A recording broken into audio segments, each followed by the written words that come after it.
तो आज का हमारा फर्स्ट टॉपिक है experimental verification of dual nature of electron. कल हमने किसकी बात करी थी? D Broglie equation, de Broglie concept की बात करी थी, जिसने हमें ये बताया था कि कोई मूविंग पार्टिकल माइक्रोस्कोपिक, अगर हम उसमें मॉडिफिकेशन करें तो उसकी मॉडिफिकेशन क्या थी, सिग्निफिकेंस क्या थी कि ये माइक्रोस्कोपिक के लिए वैलिड है। उसी को आप लिमिटेशन भी कह सकते हो। किसकी लिमिटेशन क्या है कि ये सिर्फ माइक्रोस्कोपिक के साथ है, मैक्रोस्कोपिक के लिए वैलिड नहीं है। तो माइक्रोस्कोपिक मूविंग पार्टिकल के साथ एक वेव एसोसिएटेड होती है जिसको हम कहते हैं मैटर वेव। अब यहाँ एक्सपेरिमेंटल प्रूफ करते हैं कि अगर इलेक्ट्रॉन मूविंग है और उसके साथ क्या उसका ड्यूल नेचर होगा, पार्टिकल और वेव नेचर होगा। तो फर्स्ट एक्सपेरिमेंट क्या है हमारे लिए? फर्स्ट है वेरिफिकेशन फॉर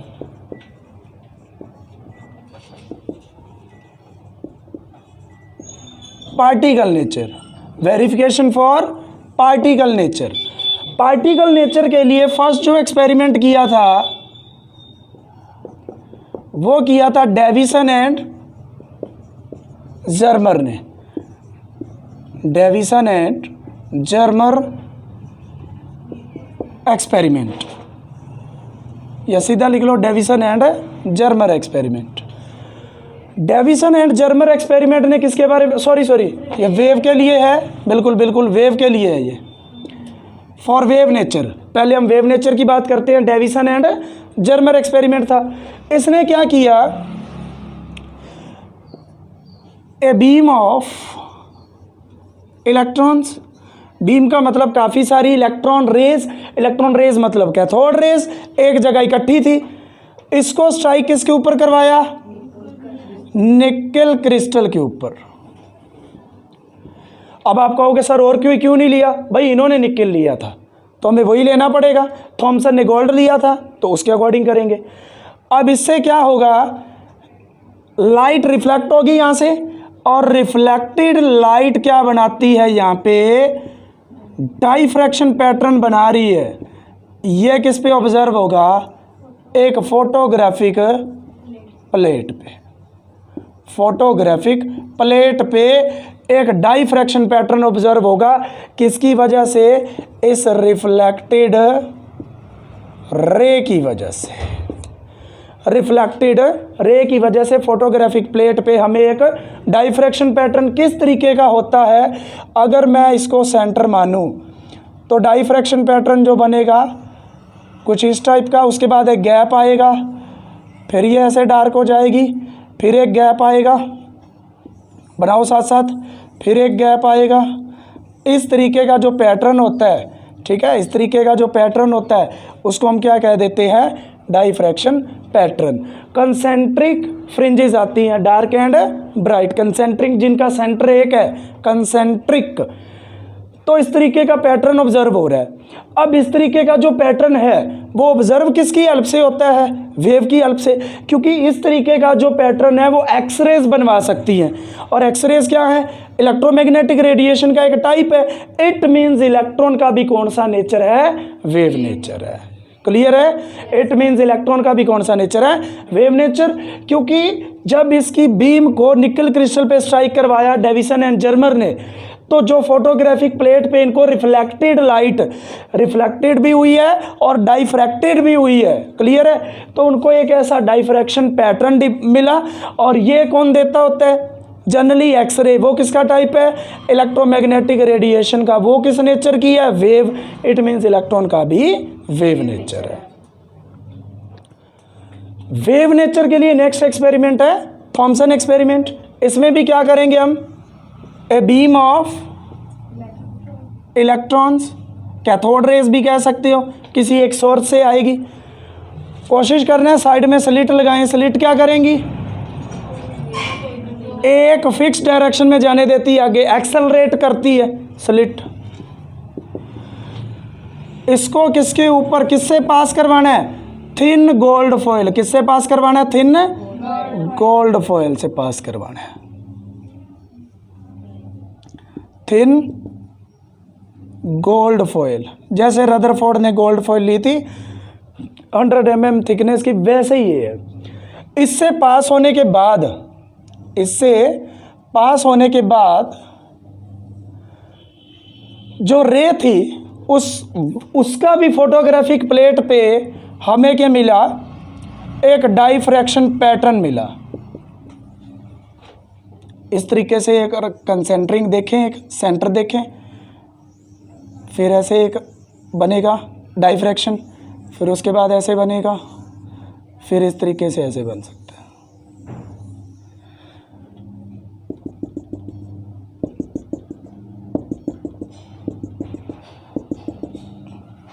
फाइनली जो फोटोग्राफिक प्लेट पे डाइफ्रैक्टेड रे कह सकते हो आप इसको, आप डाइफ्रैक्टेड रे, उसने हमें एक डाइफ्रैक्शन पैटर्न दिया।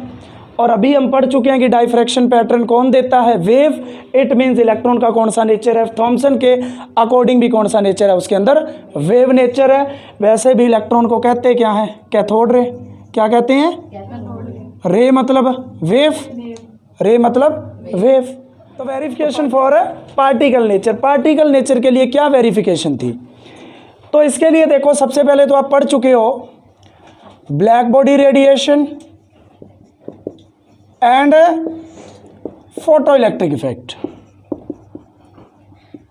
ये तभी एक्सप्लेन होंगे अगर आप कौन सा नेचर लेके चलोगे, पार्टिकल नेचर लेके चलोगे इलेक्ट्रॉन्स का। कौन सा नेचर है, पार्टिकल नेचर की। वेव के अंदर पार्टिकल होते हैं, वेव के अंदर पार्टिकल, और हर एक मूविंग पार्टिकल के साथ एक वेव एसोसिएटेड है, तभी एक्सप्लेन होते हैं। अब यहाँ नहीं लिखेंगे, ये एक्सप्लेन कर चुके हैं हम। Second, Thomson experiment, Thomson experiment for E/m, charge by mass ratio, जहाँ उसने फाइंड आउट किया था, and Millikan oil drop experiment, oil drop experiment, Millikan oil drop experiment. ये भी किसके बेस पे हुआ था, पार्टिकल नेचर पे। ये भी किसको एक्सप्लेन करते हैं, पार्टिकल नेचर को एक्सप्लेन करते हैं। थर्ड, अगर कहीं पे कोई जिंक सल्फाइड स्क्रीन पड़ी है पीछे,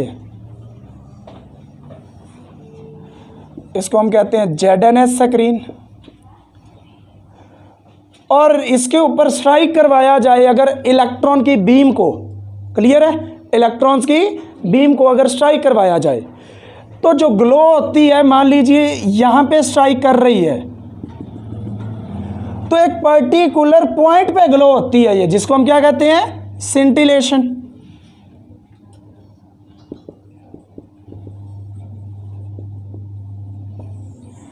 एक पर्टिकुलर पॉइंट पे ग्लो होना, जिसको हम सिंटिलेशन कहते हैं। अगर ये वेव होती तो पूरी ZNS स्क्रीन को क्या करवाती, ग्लो करवाती। अगर ये पार्टिकल है तो इसका मतलब किसी एक पॉइंट पे एक स्पॉट आ रहा है, इसको आप एक स्पॉट कह सकते हो, स्पॉट आ रहा है, सिर्फ वहीं पे ग्लो हो रहा है। इट मीन्स इलेक्ट्रॉन का कौन सा नेचर है, पार्टिकल नेचर है। तो ये तीन चीज़ें आप स्ट्राइक करवाओ सीधा जिंक सल्फाइड स्क्रीन पे, और अगर एक पॉइंट पे ग्लो हो रहा है, एक पॉइंट पे स्पॉट बन रहा है, उसका मतलब इलेक्ट्रॉन का पार्टिकल नेचर है। ब्लैक बॉडी रेडिएशन और फोटो इलेक्ट्रिक इफेक्ट किसने एक्सप्लेन किया, फोटो इलेक्ट्रिक इफेक्ट किसने एक्सप्लेन किया, पार्टिकल नेचर ऑफ इलेक्ट्रॉन ने। उसके बाद थॉमसन एक्सपेरिमेंट, E/m और मिलिकन ऑयल ड्रॉप, ये भी क्या कंफर्म करते हैं। मिलिकन ने क्या बताया था, चार्ज, थॉमसन ने इलेक्ट्रॉन का E/m। वो तभी बता पाए थे अगर इलेक्ट्रॉन का पार्टिकल नेचर था तभी। अगर वेव नेचर मानते तो ये कभी भी E/m और E नहीं बता पाते।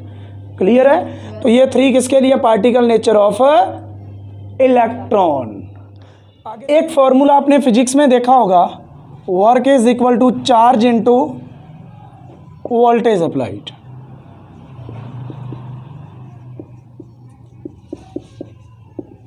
आप इसको एनर्जी भी कह सकते हो। चार्ज अगर हम इलेक्ट्रॉन की बात कर रहे हैं तो E मानेंगे, कितना होगा 1.6 इंटू 10⁻⁻19 कूलम। और वोल्टेज हम क्या लेके चले, V। अगर वर्क क्या है, एनर्जी क्या है, वर्क कह लो या एनर्जी कह लो, एक ही बात है, इलेक्ट्रॉन वोल्ट। तो जहां पे हम डी ब्रोगली इक्वेशन के अंदर काइनेटिक एनर्जी ऑफ इलेक्ट्रॉन की बात करें, काइनेटिक एनर्जी ऑफ इलेक्ट्रॉन की बात करें वो क्या होती है, हाफ mv², और वो मैथमेटिकली किसके इक्वल होगी, इलेक्ट्रॉन वोल्ट के होगी ना। टोटल एनर्जी ये है, काइनेटिक एनर्जी ऑफ इलेक्ट्रॉन होती ये है, लेकिन इलेक्ट्रॉन वोल्ट के इक्वल होगी वो। तो यहाँ से mv² क्या बना, mv², 2 इलेक्ट्रॉन वोल्ट, दोनों तरफ m से मल्टीप्लाई कर देते हैं तो इस तरफ क्या हो गया m², v², इस तरफ क्या हुआ 2mev, और mv निकालना है मुझे, स्क्वायर इधर इकट्ठा और स्क्वायर उधर जाके √2mev। अब हमारे पास डी ब्रोगली वेवलेंथ होती क्या है, डी ब्रोगली वेवलेंथ किसी इलेक्ट्रॉन के लिए जिसकी स्पीड ऑफ लाइट से कम है क्या होती है, लैम्डा h/m इंटू वी, कल हम कर चुके हैं। तो अगर हम वैल्यू पुट करें m इंटू वी की तो यहाँ से हमें क्या मिला, h/m इंटू वी वैल्यू कितनी आई, √2mev, ये आ जाएगी। ठीक है, अब यहाँ से देखिए क्या क्या वैल्यू आपको पता है, h की वैल्यू साथ साथ सोल्व करो और मुझे बताना कितना आ रहा है।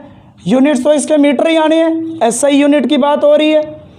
√2 m कितना है 9.1 इंटू 10⁻⁻31, क्यों लिया, क्योंकि इलेक्ट्रॉन की बात हो रही है, इंटू इलेक्ट्रॉन का चार्ज 1.6 इंटू 10⁻⁻19। अब √v मैं अलग लिख रहा हूँ, √v मल्टीप्लाई में अलग से लिख रहा हूँ। इस सारे को सॉल्व करने पे मुझे बताओ डायरेक्ट कितना आ रहा है, बताओ जल्दी। तो इसको डायरेक्ट सॉल्व करने पे इसकी वैल्यू पुट करने के बाद हमें क्या मिल रहा है, lambda is equal to 1.226 into 10⁻⁻9 by √v, और यूनिट्स क्या आएंगे इसके, metre.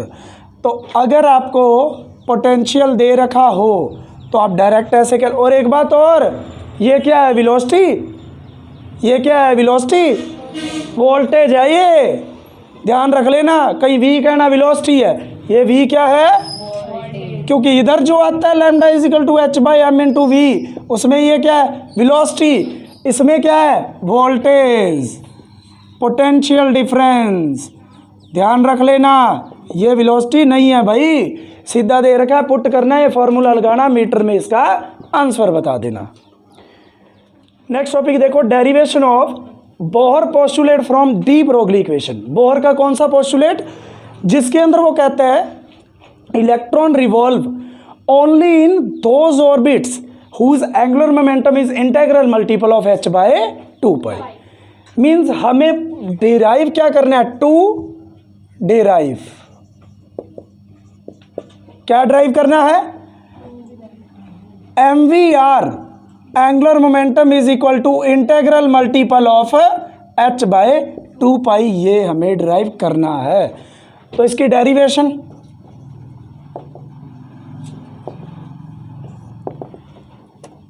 when an electron revolves around nucleus in a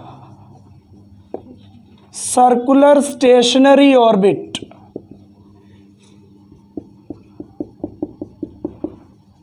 then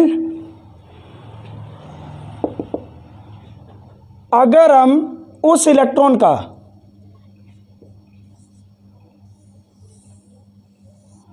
particle nature माने, for particle nature, then for particle nature of electron, यहां से शुरू हुआ, ध्यान देना, यहां से शुरू हुआ, यहीं तक वापिस आके खत्म हो जाए उसका एक राउंड, तो कितनी सरकमफ्रेंस हुई, 2πr। Circumference of orbit 2πr, clear है। यस और नो? Yes sir. अब अगर हम वेव नेचर मानते हैं, for wave nature of electron, electron के वेव नेचर के लिए माने तो जो सरकमफ्रेंस होगी वो कितनी होगी? ध्यान दीजिए, मान लो यहां से वेव शुरू हो रही है, यहां पे आके खत्म हो रही है, यहां से लेके बिल्कुल इसकी पीक से लेके इसकी पीक के बीच की डिस्टेंस क्या होती है, बता सकता है कोई? Wavelength lambda. Distance between two consecutive crest या distance between two consecutive trough क्या होती है? वेवलेंथ। तो इस टाइम जो सरकमफ्रेंस है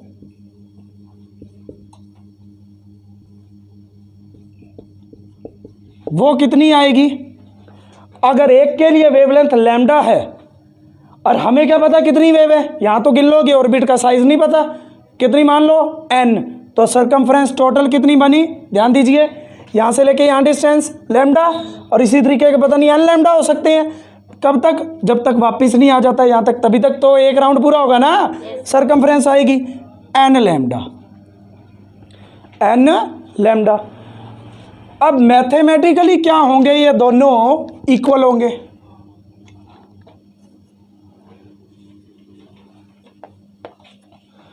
मैथमेटिकली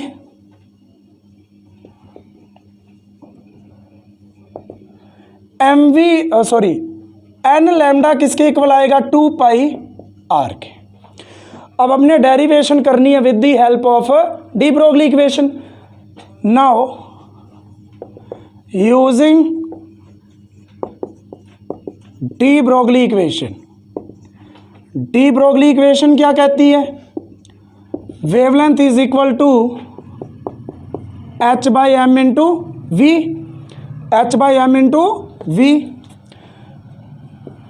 तो यहां से जो लैम्डा की वैल्यू है वो हम पुट कर देंगे इसके अंदर। दिस इम्प्लाइज क्या बना? N h by M V is equal to 2 pi are.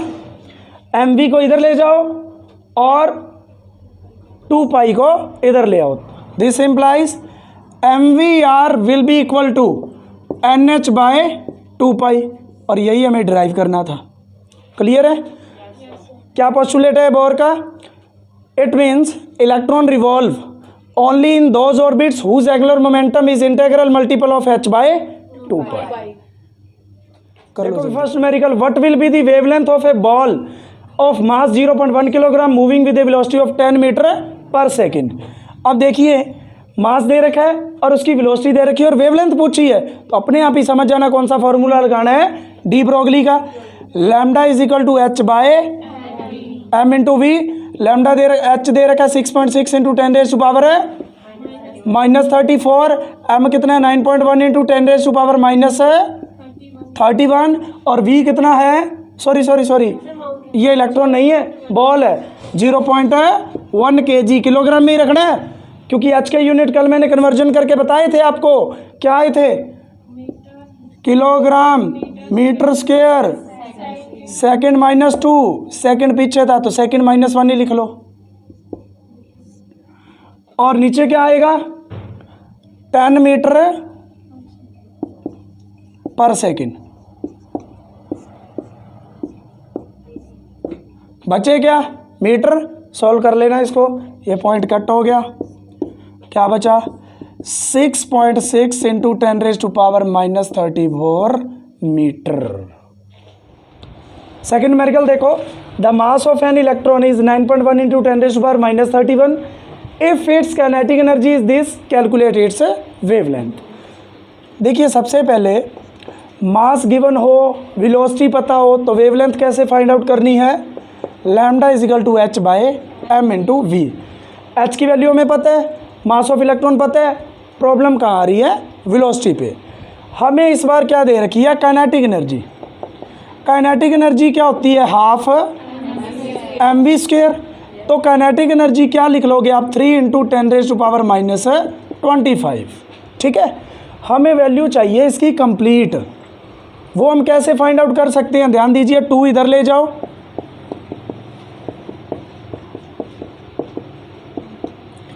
और m स्क्वायर m से मल्टीप्लाई कर दो, m से मल्टीप्लाई, m से इधर मल्टीप्लाई करेंगे कितना आएगा, 2 into 9.1 into 10⁻⁻31, 3 into 10⁻⁻25 m square v square.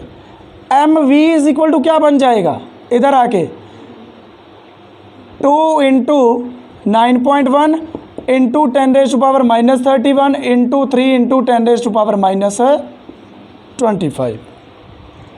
Base same है, पावर ऐड करो, 2 इंटू 9.1 इंटू 3 इंटू 10⁻⁻ कितनी आएगी, -31 -25 कितना बन गया, -56। पावर इवन है, इवन पावर जब भी स्क्वायर रूट से बाहर आती है हाफ हो जाती है, कितनी बची, -28। इसको सॉल्व कर लेना आप, 2 इंटू 3 इंटू 9.1 इसका रूट ले लेना। यूनिट्स क्या आएंगे इसके, मास है तो किलोग्राम और वेलोसिटी है तो metre per second. As it is ये वैल्यू आपने कहाँ पुट करनी है, यहाँ पे, और ऊपर h की वैल्यू पुट कर देनी 6.6 इंटू 10⁻⁻34, ये वैल्यू पुट कर दोगे यहाँ और एंड में यूनिट्स आपके आ जाएंगे मीटर। कैलकुलेटर होगा आपके पास, आराम से सॉल्व कर लेना इसको, हिंट मैंने दे दिया किस तरीके से सॉल्व करना है आपने।